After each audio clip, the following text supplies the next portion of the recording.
Ready ka na ba? Ilang beses na bang naitanong sa iyo ang linyang ito? Ano bang ibig sabihin nito? Ready na maiba ang lugar, ready na maiba ang mga kasama, ready na makitang muli ang mga pamilyar na muka, mga sandali, at matagal nang nakasama. Mabilis na lumilipas ang oras, lalo na sa panahong ito. Ano ba ang sekreto ng masayang buhay? Sa mga may edad nga lang ba talaga makakaintindi ang video na ito? Yung bang tinatawag nilang nasa huling biyahe? O may matututunan ang lahat dito? Maaring sumahin ang sekreto ng edad sa mga salitang ito. Una, huwag matakot. At pangalawa, huwag magsisi. Dapat i-enjoy lang ang buhay habang kaya mo pa. Huwag mong hintayin na hindi ka na makalakad bago pumunta sa mga lugar na gusto mong puntahan.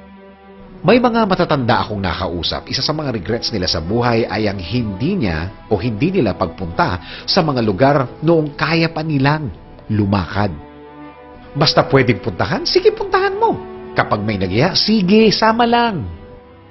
Tuwing may mga pagdiriwang kasama ang mga kaibigan, kaklase at pamilya, huwag sayangin ang pagkakataon. Ang pagsasama ay hindi lamang sa pagkikita sa labas o nakatutok sa pagkain, pero para rin ito sa oras na makasama at ma-enjoy mo pa sila. Wala naman talagang nakakaalam kung kailan ka. Alam mo na.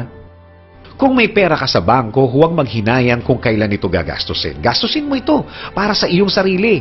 Habang kaya mo pa, gastusin mo ito habang pwede ka pang mamili ng gusto mong bilhin. Habang pwede ka pang magkumpara.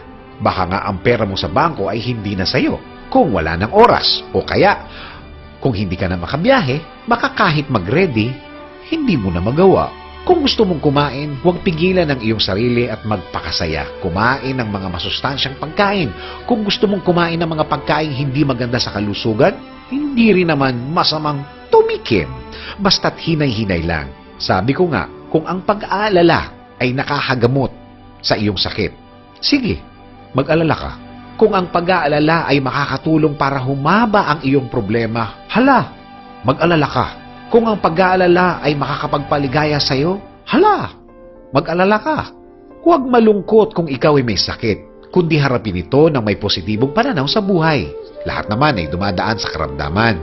Kung ikaw naman ay may sakit na hindi na maaaring magamot, harapin ang mga unsettled issues para wala kang pagsisihan sa iyong pagpanaw. Hayaan ng doktor na mag-alaga sa iyong katawan. Hayaan ng Diyos mangalaga sa iyong buhay. Wala namang pinlano ang Diyos na makakasama sa iyo. Sabi nga sa Jeremiah 29:11, "For I know the plans I have for you, declares the Lord. Plans to prosper you and not to harm you. Plans to give you hope and the future." O ayan ang sabi, plans to give you hope daw and not to harm you. Kung nahihirapan ka ngayon, baka hindi mo binigay lahat. Baka nag-iwan ka pa. Kaya ka nahihirapan. Ibigay mo lahat sa Kanya. Ibigay mo ang lahat-lahat. Hindi naman pwedeng ibibigay mo ang ibang bahagi ng iyong buhay, pero yung iba, ikaw ang nakatoka. Aba hindi pagsuko ang tawag dun. Tandaan mo ang mahalagang bagay na ito sa iyong buhay. Una, isuko ang lahat sa Diyos. Pangalawa, pangalagaan ang iyong kalusugan. Sarili mo yan. Ikaw lang ang may kontrol ng mga kinakain mo. Pangatlo, gamitin ang iyong retirement fund o ipon para sa iyong sarili. Sa'yo yan! Gastusin mo kung may oras at sobra. Pang-apat, pahalagahan ang natitirang oras sa iyong mahal na buhay. Panglima, makipagkita sa iyong mga kaibigan, pamilya, kaklase, mga dating kaopisina, pati dating nakasamaan ng loob habang may natitira ka pang oras. Yan ang mga bagay na dapat mong gawin bawat araw. Ngumiti, humalakak, tawa lang. Yung malutong, hayaan mong mainis ang mga nasa paligid mo habang malutong ang tawa mo. Sila ang mga taong hindi marunong magsaya sa buhay. Sila ang mga taong malulungkot. Ang buhay ay mahahalin tulad sa umaagos na tubig. Hindi mo na ito maibabalik pa. Kaya laging maging masaya. Thanks for watching. Please share and like the video para mas maraming makapanood at matulungan. And please like the page po para pag may bagong video, ma-notify ka kaagad at mapanood ito. Maraming salamat and God bless you.